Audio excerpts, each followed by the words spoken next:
How to check other viewers on Facebook story. Hi everyone, I'm here to assist you today. Without any delay, let's jump right in. Open Facebook, click on three lines at the top right corner of your screen. After you click on it, simply scroll down in here. Click on Settings and Privacy and click on Settings. In Settings, scroll down. Scroll down till you find Stories. Click on Stories and then click on Who Can See Your Stories. After you click on Who Can See Your Stories, make sure it's not public and it is friends only. If it's public, you will be able to see other viewers' options.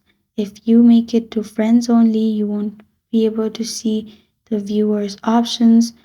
Also, you won't be able to straight up see other viewers. So simply turn that off and other viewers options will be turned off.